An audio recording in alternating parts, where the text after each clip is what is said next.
Hola a todos, bienvenidos a Calamares en su tinta. Este espacio, como ustedes ya saben, para que hablemos un poco de historia, de historias, de libros, de personajes raros y curiosos, en fin. Hay una idea muy recurrente de la que hemos hablado muchas veces aquí,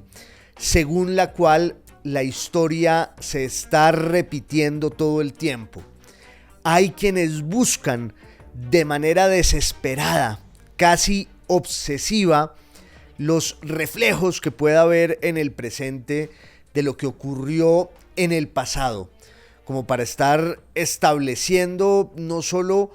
comparaciones y parentescos y paralelos, sino una especie de sucesión ideal a partir de un molde, a partir de un arquetipo. Eso no es cierto. La historia no se repite jamás, nunca. Su esencia está en esa condición contingente e inacible, en el hecho azaroso de que todos los acontecimientos de la historia son únicos. Claro, a partir del conocimiento de la historia y del relato de sus principales sucesos, pues se pueden extraer algunas experiencias, algunas reflexiones, algunas preguntas, incluso algunas respuestas y enseñanzas. Porque también la historia es una especie de entramado, una tela de araña en la que todo al final está conectado con todo. Incluso los rasgos más elementales e inesperados, los datos más insignificantes, terminan teniendo una relevancia y una resonancia hacia el futuro que nadie habría podido prever. Hay un cuento bellísimo del gran Isaac Asimov que se llama El ruido, el sonido del trueno, que es un juego que a él le encantaba porque hizo muchos textos con esa misma trama. Es una especie de reflexión sobre la posibilidad de viajar hacia el pasado, los viajes en el tiempo que tanto le gustaban a Asimov. En ese cuento, que se llama El ruido o el sonido del trueno, hay el relato de un viajero que va al pasado más remoto y termina pisando una mariposa,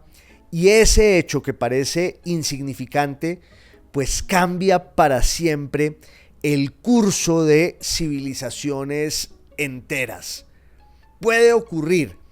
que algún gesto menor de un personaje insignificante, de un presente cualquiera, termine influyendo de manera grave, rotunda y definitiva en lo que habrá de venir. Si nos preguntáramos por las raíces y los orígenes de este mundo en el que estamos, este mundo turbulento y siempre caótico, como lo fueron todos además, porque tenemos esa ilusión, esa percepción a la vez tormentosa y arrogante que nos hace creer que siempre estamos viviendo en el peor de los tiempos posibles, como empieza esa novela maravillosa de Charles Dickens sobre la Francia revolucionaria. Era el peor de los tiempos. Y eso puede decirse de todos los tiempos. Pero si quisiéramos saber cuáles son las raíces, cuáles son los orígenes de nuestra época, pues podemos asomarnos al pasado y encontrar allí algunos momentos definitorios, algunos hitos, dirían muchos, en los que podemos rastrear e intuir muchas de las cosas que han ido pasando en esta historia contemporánea que además se está disolviendo entre nuestras manos. como si fuera un puñado de agua o de arena, estamos asistiendo, y eso sí es cierto, a una serie de transformaciones en eso que se llama de forma tan solemne el orden mundial. Un orden mundial que muchos remontan y remiten al año de 1945, cuando se acaba la Segunda Guerra Mundial y entonces empieza la Guerra Fría y va a haber unas décadas de confrontación ideológica entre el poder hegemónico de los Estados Unidos y el poder hegemónico de la Unión Soviética, pero hay quienes quizás con más rigor establecen el origen y las raíces de lo que ha pasado en la historia contemporánea a lo largo del siglo XX y en lo que va corrido del siglo XXI. Hay quienes señalan el origen de todo en la Primera Guerra Mundial, la llamada Gran Guerra entre 1914 y 1918. Ese enfrentamiento, sobre todo en Europa, pero que implicó a muchos otros actores y que fue en realidad un absoluto cataclismo que lo transformó todo. Hay quienes dicen que ahí se acaba el siglo XIX y empieza el siglo XX, que es un siglo más bien corto, porque hay quienes dicen no, el siglo XX empieza en 1919, en 1920, después de la Primera Guerra Mundial, y llega hasta 1989, 1990, 91, después de la caída del muro de Berlín y el desplome de las economías y los regímenes de la Europa oriental que gravitaban en torno al poder de la Unión Soviética, que también se acaba, pero hay, claro, después de eso un momento de reacomodamiento de las fuerzas, y es lo que hemos estado viviendo en estas últimas décadas, y nos abocamos a esta nueva realidad en la que además parecería como si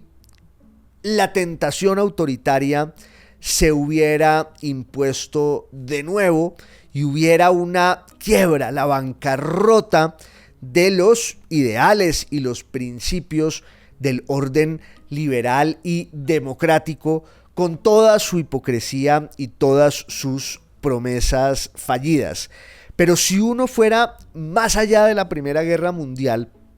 y quisiera tratar de entender muchas de las cosas que están pasando hoy, por ejemplo allí en Ucrania, por ejemplo en el Medio Oriente, para mencionar dos de los epicentros, de los focos esenciales de las preocupaciones geopolíticas y diplomáticas y militares en el mundo entero, pues podría llegar hasta la guerra de Crimea, que es el tema de palpitante actualidad del que vamos a hablar en esta salida de Calamares en su tinta. Porque realmente en esa guerra, que tiene que ver con la disputa política y territorial, no solo por la península de Crimea en el Mar Negro, sino también por el dominio y la administración de los estrechos marítimos que conducían del Mar Negro al oriente del Mediterráneo. Si pensamos en esa guerra que se libra entre 1853 y 54 y 1856, en toda la mitad del siglo XIX, vamos a encontrar allí una cantidad de hechos y factores que se irán desarrollando y decantando a lo largo del tiempo y que de alguna manera desembocan no solo en lo que pasó en la Primera Guerra Mundial, sino en lo que sigue pasando hoy, en muchas dimensiones. Por ejemplo, en la relación entre las potencias occidentales y el poderío ruso. En otra dimensión, Por ejemplo, con lo que sigue pasando allí en el Medio Oriente. Buena parte de las cosas que ocurren hoy en muchos de esos conflictos tiene que ver con lo que ocurrió en la guerra en Crimea y con las consecuencias políticas y diplomáticas de esa guerra que enfrentó al Imperio Ruso contra una coalición liderada por la Gran Bretaña y Francia, en la que participaron también otros actores ahí subsidiarios, entre ellos el Reino de Cerdeña, que era el puntal, que era el bastión de un proyecto político que iba a empezar a consumarse y a realizarse, que es nada menos y nada más que el de la unificación de Italia. Ese sueño albergado durante tanto tiempo por tantos italianos que no aceptaban el hecho de que ese país fuera una colcha de retazos y que hubiera allí una identidad lingüística, una identidad cultural y nacional atomizada en una serie de soberanías y estados que habían impedido que Italia existiera como un estado nacional, algo que pasó también con la Alemania del siglo XIX, hasta que en ambos casos pues se da el proceso de la consolidación de ese estado nacional, que de todas maneras es una construcción tardía. En el caso de Italia, desde 1859 hasta 1870, y en el caso de Alemania, desde 1848 hasta 1870. Y no son pocos los que señalan de alguna manera esa circunstancia, no sabemos si azarosa o casual, pero sí relevante, de que los dos países, las dos naciones que llegaron más tarde a la formulación de un Estado nacional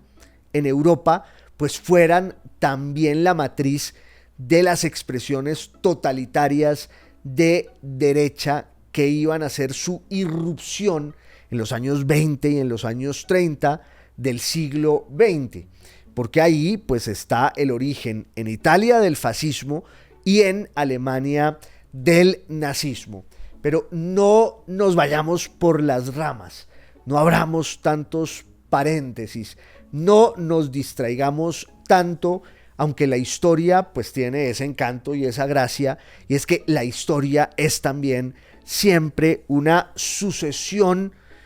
insaciable de paréntesis que uno puede ir abriendo y abriendo sin nunca cerrarlos, e igual nos ofrece una gran cantidad de enseñanzas. La historia puede ser también como esa madriguera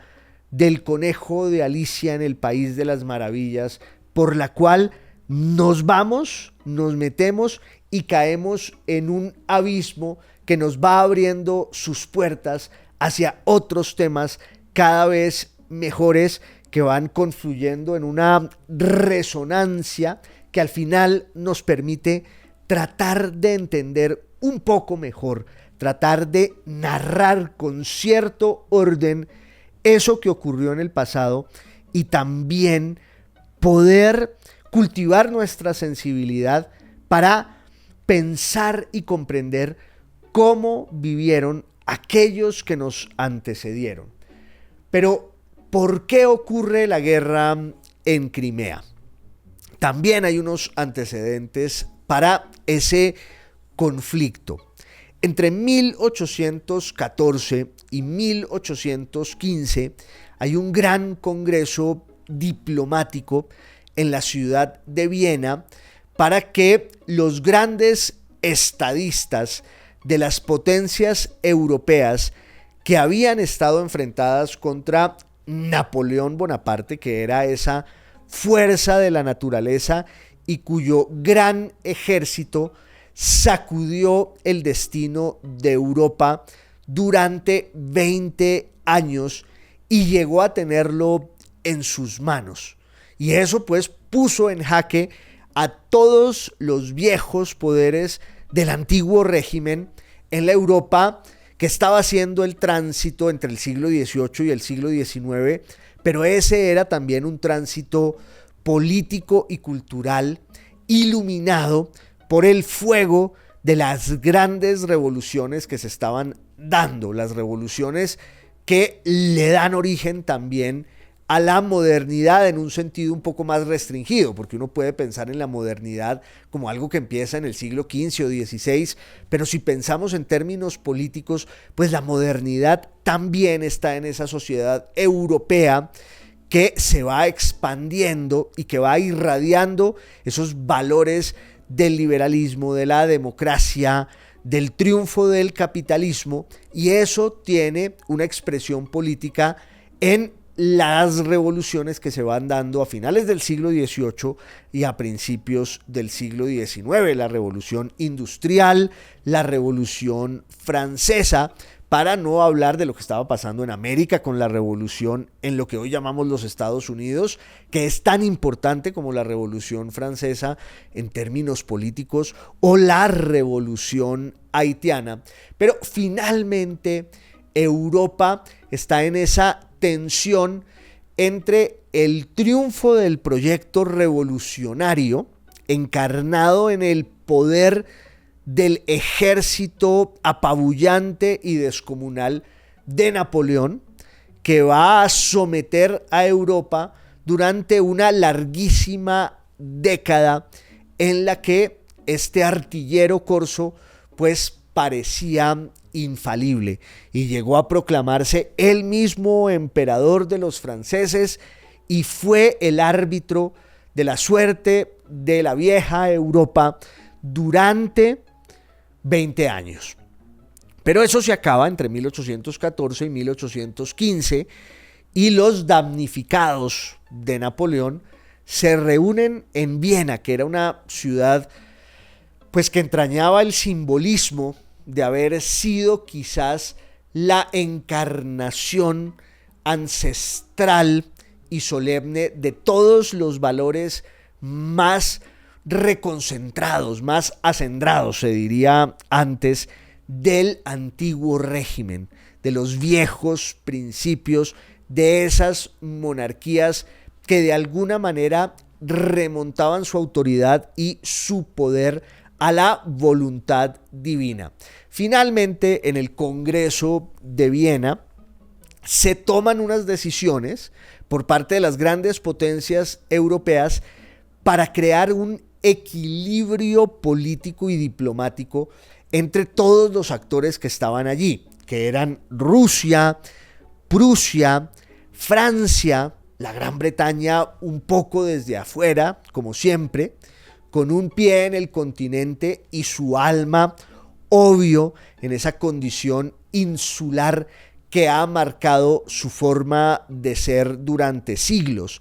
Incluso la España de la Restauración borbónica tiene asiento ahí en el Congreso de Viena, y la idea es, por un lado, impedir que vuelva a surgir un fenómeno similar al de Napoleón Bonaparte. Esa era una de las premisas y ese era uno de los objetivos del Congreso de Viena entre 1814 y 1815, que ahí surge un nuevo orden mundial que va a durar por unas cuantas décadas, justamente hasta la década del 50 del siglo XIX, cuando la guerra de Crimea. Los preceptos y los principios del Congreso de Viena funcionaron hasta cierto punto porque lograron impedir y conjurar que hubiera guerras continentales en Europa de la dimensión y la magnitud de lo que habían sido las guerras napoleónicas. Pero en términos ideológicos, el Congreso de Viena fue un intento fallido e ingenuo por restaurar los principios monárquicos y ultraconservadores de la antigua Europa. Era como devolver las manecillas del reloj al momento histórico que antecedía a la Revolución Francesa. Y eso era imposible, porque la Revolución Francesa había desatado tal cantidad de energías y un ímpetu cultural, político, ideológico, económico tan grande que ya esas conquistas de la Europa revolucionaria pues eran irreversibles. De hecho, los preceptos políticos que se establecieron en el Congreso de Viena van a ser la causa de unos nuevos brotes o ciclos revolucionarios en la Europa del siglo XIX que van a tener pues una cara diferente,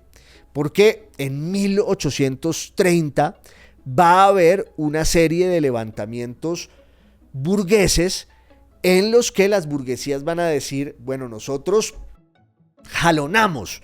la Revolución Francesa y no podemos permitir que nos roben lo que hemos conseguido. Pero claro, la burguesía era la dueña del poder económico y era el pulmón de esa otra revolución que estaba ocurriendo siempre de manera latente en la Europa del siglo XIX, de la primera mitad del siglo XIX, que es la revolución industrial, la irrupción de las máquinas y la transformación radical de la vida económica y social de los pueblos europeos que, entre otras, abandonan cada vez más el campo para irse a las ciudades a vivir en torno a ese nuevo símbolo del progreso con mayúsculas y entre comillas de la Europa de la primera mitad del siglo XIX, que es la fábrica. Y ahí va a haber también unos rasgos dolorosísimos de esa proletarización de los pueblos de Europa que tienen que urbanizarse y en los que el trabajo industrial pues va a significar cada vez más una causa de marginación social y económica y de envilecimiento. Basta leer las novelas de Dickens, magistrales, quizás el más grande escritor de la lengua inglesa en el siglo XIX y de todos los tiempos, y lo digo eso sí como una confesión de parte, porque soy un dickensiano de todas las horas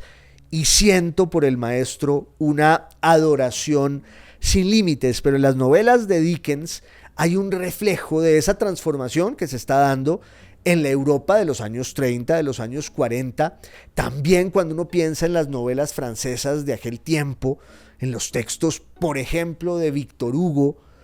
se van filtrando estos conflictos que tienen que ver con la industrialización que va a producir un nuevo ciclo revolucionario en 1847, 48, 49, las grandes revoluciones de 1848, que esas sí despuntaron y estallaron en toda Europa y son un punto de quiebre de la vida y de la historia europeas en ese siglo XIX que además en efecto se está partiendo en dos. Hay una especie de fascinación agorera, si pensamos en la historia como un relato aritmético, porque justo en la mitad del siglo XIX hay una gran revolución que se va dando en Alemania, que se va dando en Austria, que se va dando en Francia, que se va dando en el sur de Italia, la revolución de 1848, que además tiene pues muchos contenidos muy distintos, porque es una revolución social y económica, pero también es una revolución que tiene que ver con las fuerzas del romanticismo, que tiene que ver con las identidades nacionales y los movimientos que se están dando en Europa para que muchas patrias sin territorio encuentren por fin un cauce, un lugar bajo el sol. Y esa revolución de 1848 pues va a tener que ver también con la guerra en Crimea. Porque si uno piensa en el ajedrez, en el tablero de Europa, en la mitad del siglo XIX, va a ir desplazándose hacia el oriente y allí va a encontrar unas fuerzas, unas potencias que de alguna forma eran el mojón, la frontera entre el poder de Occidente y eso que se va a llamar de forma tan amplia y ambiciosa y dilatada e imprecisa el Oriente. Lo que pasa es que las potencias europeas ya eran también unas fuerzas económicas que aspiraban a consolidar, a apuntalar su gran poder expansivo e internacional. Estamos hablando de potencias imperiales y coloniales, con la Gran Bretaña a la cabeza, que además estaba inaugurando también un nuevo orden político con la aparición allí de la reina Victoria, muy joven y que va a ser una reina muy longeva, pero también con una serie de reformas electorales y políticas en el sistema de repartición de la autoridad de la Gran Bretaña, que va a servir para consolidar sobre todo el gran proyecto económico de esa potencia, que es la expansión del capitalismo. El capitalismo nació en la Gran Bretaña y fue la palanca del imperialismo, del colonialismo, pero eso mismo estaba pasando en otros ámbitos. Estaba pasando en una Alemania que no existía todavía, pero que ya iba camino a la unidad. Estaba pasando, por supuesto, en Francia, y todas estas potencias pues tenían intereses ultramarinos, tenían una serie de preocupaciones económicas en esas zonas de expansión colonial, sobre todo en el mundo oriental. Pero lo que determinaba la barrera o la mediación entre el mundo occidental y el mundo oriental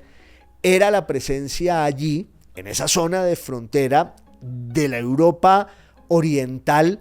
hacia el este, de dos grandes imperios, de dos grandes potencias. Por un lado, el Imperio Otomano, el Califato Osmanlí, con su capital en Constantinopla, en Estambul, desde 1453, pero ese era un califato pues que había surgido un poco antes, ya desde el siglo XIV, y que gestionaba de forma más o menos armónica y funcional todas las diferencias étnicas, culturales, lingüísticas que había en la Anatolia, en el Medio Oriente, es decir, en Siria, en Palestina, incluso en un buen pedazo de Arabia, en la Mesopotamia, en la zona de frontera con Persia y en el Mediterráneo, pasando obviamente por una especie de paréntesis que era el de los pashás de Egipto, pero en un momento dado el Imperio Otomano pues puso en jaque a todas las potencias de Europa en el Mediterráneo y también llegó hasta las puertas de Viena. Y el Imperio Otomano lograba gestionar también esa confluencia de unas identidades religiosas que se daban cita allí en el mundo sirio, en el mundo palestino. Había judíos, por supuesto había musulmanes, que era la religión mayoritaria del Imperio Otomano y que era la religión que los otomanos pues personificaban y profesaban desde el punto de vista político como una religión de Estado. Y frente al Imperio Otomano estaba el Imperio Ruso, que era un imperio un poco más reciente que el Califato Osmanlí. Había surgido en el siglo XVII, se había consolidado en el siglo XVIII y era una fuerza ambigua porque aspiraba a dialogar con Occidente y también aspiró en un momento dado a apropiarse de muchos de los valores económicos, tecnológicos, culturales de Occidente, en el proyecto de Pedro el Grande, luego en el proyecto de Catalina la Grande. Pero claro, Rusia era sobre todo una potencia volcada sobre su condición asiática y oriental. Y ambos imperios, el imperio osmanlí, el imperio otomano, que era un imperio islámico, y el imperio ruso, que era un imperio autocrático de estos zares Romanov, que tenían un apego tan grande por la religión ortodoxa, o más bien por la religión cristiana en su versión ortodoxa eslava. Esos dos imperios se enfrentaban entre sí. Uno de esos enfrentamientos en la década de los 80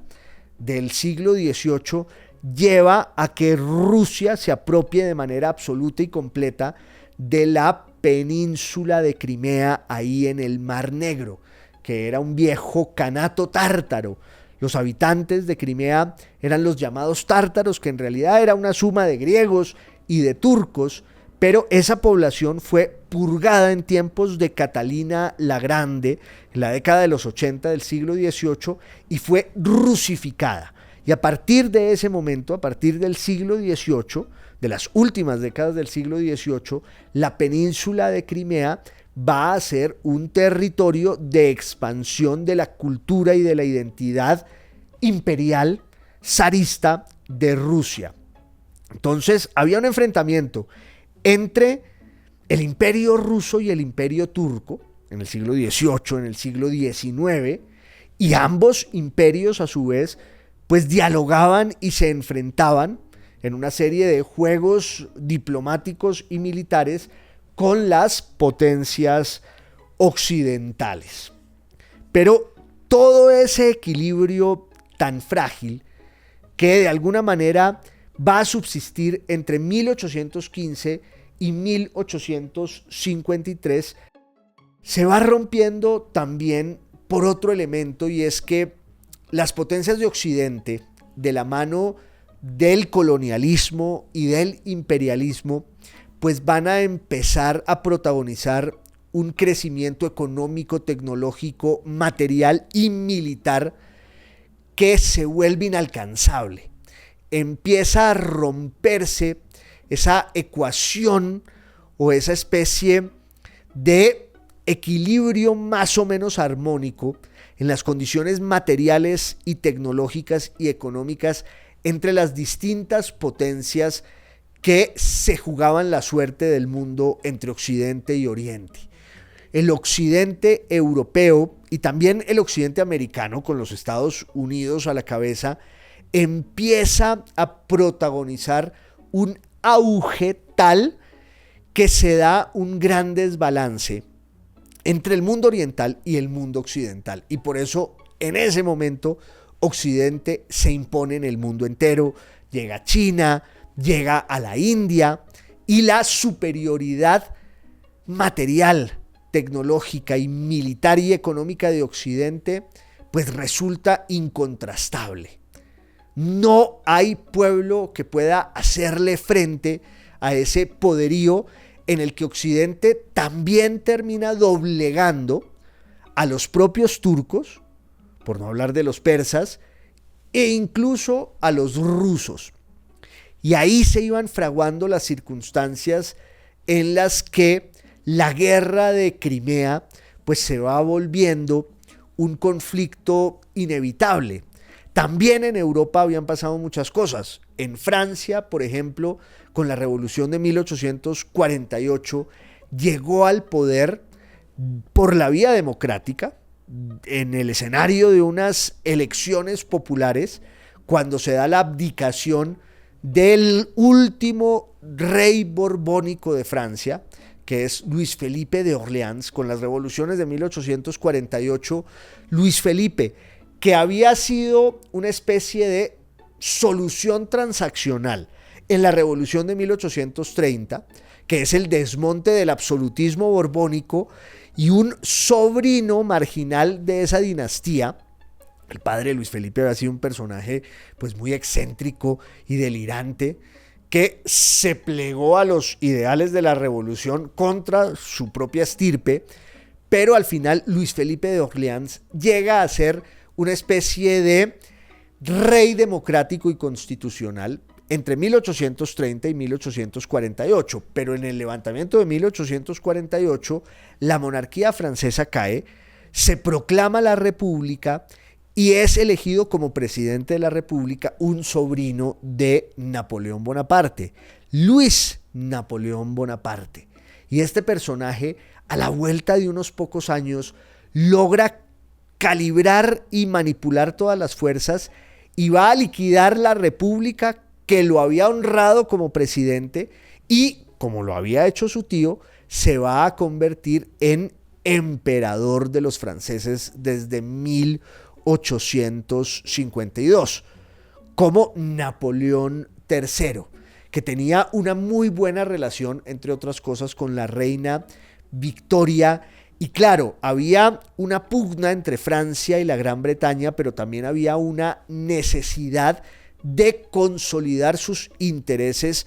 coloniales, imperiales, y eso pasaba por una serie de muchos conflictos en toda Europa. El conflicto de la unidad italiana. Los italianos aspiraban a que Napoleón III los acompañara en su causa de la libertad, que implicaba desmontar a dos poderes monárquicos dentro de Italia, dejando por fuera al del Papa, que era el más difícil, pero por un lado los Borbones en el sur y por el otro lado los Habsburgo en el norte. Entonces había una gran cantidad de conflictos, pero el mayor de todos era el de la llamada cuestión oriental.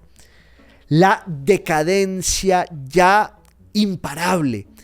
inevitable del Imperio Otomano, al que los rusos primero y luego el resto de los europeos empezaban a llamar el hombre enfermo del Bósforo. Esa idea de que el Imperio Otomano pues era el que gestionaba todas las complejidades del mundo oriental, las disputas entre las facciones del Islam, la presencia allí de los judíos del Oriente y la presencia también de las comunidades cristianas en ese imperio que era muy grande y que llegaba hasta el mundo balcánico, en el que había una gran cantidad de ciudadanos, de habitantes, había poblaciones que eran cristianas, pero ya no bajo la dominación ortodoxa griega, que habría sido lo más natural, porque ahí seguía vigente la influencia del Imperio Romano de Oriente, del Imperio Bizantino, no. La mayoría de los cristianos de los Balcanes, en Serbia, en Bosnia, eran de origen eslavo y profesaban el cristianismo en su vertiente ortodoxa eslava, cuya capital espiritual, obvio, estaba en el patriarcado ruso. Y el imperio ruso, que era un imperio autocrático, ahora en cabeza de un zar que se llamaba Nicolás I, y al que muchos asocian con Putin, porque es uno de los ídolos intelectuales y políticos de Vladimir Putin. Nicolás I, que había reemplazado en el trono a su hermano Alejandro I, pues era un autócrata, y era un autócrata de inspiración divina, y tenía una alianza estrechísima con el poder de la Iglesia ortodoxa. Y entonces Rusia se arroga la potestad y la obligación moral de defender a los cristianos del Oriente, pero ya no solo a los de los Balcanes, sino también a los cristianos que van a los lugares santos, por ejemplo en Palestina. Y ahí había una larga tradición en la que los franceses se habían arrogado, casi desde las cruzadas, también la obligación moral de defender a esos cristianos que estaban en Palestina y que estaban en Siria y sobre todo en el Líbano. Entonces empieza a darse un enfrentamiento entre Francia y Rusia por ver cuál de los dos imperios tiene más derecho para tutelar la suerte y la supervivencia de los cristianos que están en el Oriente. Pero detrás de esa disputa, que era realmente intrascendente, o que era trascendente en el plano obvio religioso, pero en el plano político y económico, la verdadera disputa tenía que ver con eso, con los lugares estratégicos que estaban bajo la dominación otomana y que los rusos, con el colmillo escurriendo sangre, pues codiciaban desde hace mucho. De hecho, los rusos les habían propuesto a los ingleses repartirse los despojos del Imperio Otomano cuando llegara a su fin ya inminente. El sultán del Imperio Otomano era Abdul Mecid, y obviamente había una presión muy fuerte para que los otomanos se sacudieran de la decadencia, se modernizaran, que quería decir occidentalizarse, y entonces los rusos van a Inglaterra, en 1844 va el zar Nicolás I a Inglaterra, y hay un acuerdo secreto en el que los rusos y los ingleses se van a repartir el Imperio Otomano. Pero eso cambia en 1853 y en 1854 porque la Gran Bretaña se da cuenta del peligro que entraña el poder que Rusia está ganando en el mundo oriental por cuenta del debilitamiento y la decadencia del Imperio Otomano. Obviamente, la gran preocupación de los británicos se proyectaba sobre sus intereses en Persia y obviamente en el Asia Central hasta llegar al norte de la India. La gran preocupación de la Gran Bretaña estaba en su imperio colonial en la India. Pero a la Gran Bretaña no le convenía una Rusia así de fuerte y entonces se va a aliar con la Francia de Napoleón III y se van a ir propiciando las circunstancias para que haya un enfrentamiento militar entre el imperio turco, entre los otomanos y el imperio ruso de Nicolás I. Por cuenta de unos pretextos que tenían que ver con las poblaciones cristianas bajo el dominio otomano y que los rusos querían tutelar, y también pues por unas cuestiones ya geopolíticas que tenían que ver con la administración de los estrechos y los puertos de salida entre el Mar Negro y el Mediterráneo. Ahí estaba, entre otras cosas, la base de Sebastopol, que los rusos habían administrado desde 1783, y en 1853 pues empieza una guerra que al final se va a centrar sobre todo en ese escenario: el Mar Negro, el puerto de Sebastopol en la península de Crimea. Por eso se va a llamar la Guerra de Crimea. Muchos la consideran la primera guerra moderna de la historia, porque además es una guerra en la que se inauguran los servicios telegráficos. Es una guerra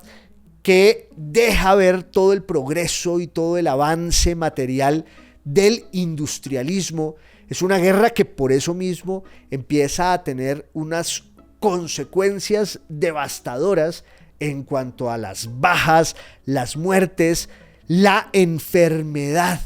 que va cundiendo allí entre quienes están peleando en la guerra. Hasta el príncipe Alberto de la Gran Bretaña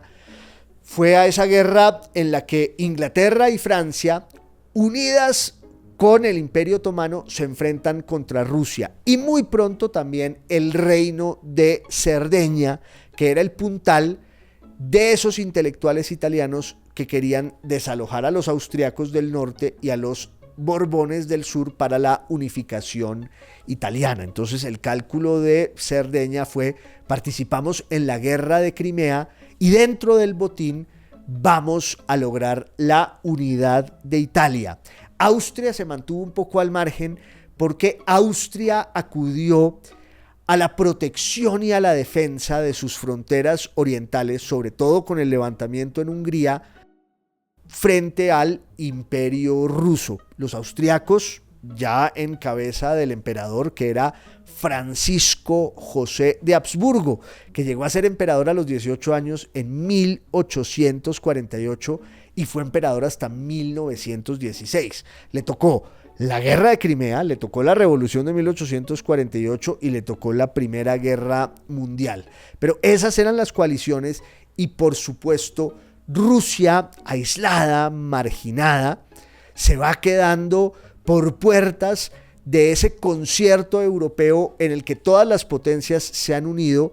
para frenarla y para impedir que Rusia sea la gran beneficiaria de la decadencia y el declive del Imperio Otomano. También en la guerra en Crimea, pues aparecen por primera vez los grandes servicios sanitarios y hospitalarios que le van a dar origen luego a la Cruz Roja, y va a haber una serie de transformaciones que ponen a Europa en la lisa de lo que llamamos la guerra moderna. Por eso digo que ahí están las raíces y los orígenes de muchas de las cosas que fueron ocurriendo luego. La guerra en Crimea se va a resolver en un acuerdo diplomático en París en 1856, en el que Rusia acepta su derrota, el Imperio Otomano mantiene la unidad, sobrevive, se libera la administración del estrecho marítimo entre el Mediterráneo y el Mar Negro, y ahí se irán dando nuevas circunstancias que van a pasar por la guerra ruso-turca de 1877, las guerras en los Balcanes en 1912 y 1913, hasta el estallido de la Primera Guerra Mundial. Pero si ustedes piensan en los actores, pues son muchos de los mismos que hoy están sentados a manteles y los vemos en vivo y en directo por televisión para configurar este nuevo orden mundial que de pronto sí se parece más al que iba surgiendo allí en 1853, luego en 1877, porque a Rusia, decían muchos de los estadistas europeos, había que garantizarle la supervivencia y había que garantizarle una zona expansiva que la hiciera sentirse segura frente a la expansión occidental muy agresiva y teñida, obvio, en el siglo XIX por los intereses del colonialismo, del imperialismo. Pero muchos de los conflictos que están ocurriendo ahí, pues ya estaban allí latentes. El conflicto en Ucrania. Ucrania era una nación, como lo hemos dicho muchas veces aquí, que tenía una entidad, que tenía una identidad, pero que no era un estado autónomo. Solo empezó a hacerlo desde principios del siglo XX y esa es una lucha milenaria de la nación ucraniana por existir y porque se le respete su condición, sobre todo frente a esa doctrina expansionista de los rusos que les niegan a los ucranianos el hecho de ser una nación con todas las letras. Nicolás I fue uno de los grandes artífices de la rusificación de muchas zonas de Ucrania, porque Nicolás I, como Putin, descreía de la condición nacional de los ucranianos. Pero si ustedes piensan también en el conflicto palestino, pues no dejarán de lamentar el hecho de que se hubiera disuelto el imperio turco otomano, que sí supo administrar durante 4 siglos, mal que bien, esa proliferación de identidades, de lenguas, de credos, de etnias que convivían mal que bien bajo el manto de un imperio que se va a acabar también con la Primera Guerra Mundial. Se acabaron todos, el austriaco, el ruso y el otomano, y el mundo cambió. De eso seguiremos hablando luego alguna otra vez en otra salida de Calamares en su tinta, que ustedes saben que es podcast, es video podcast y es radio. Gracias por su compañía, un abrazo a todos.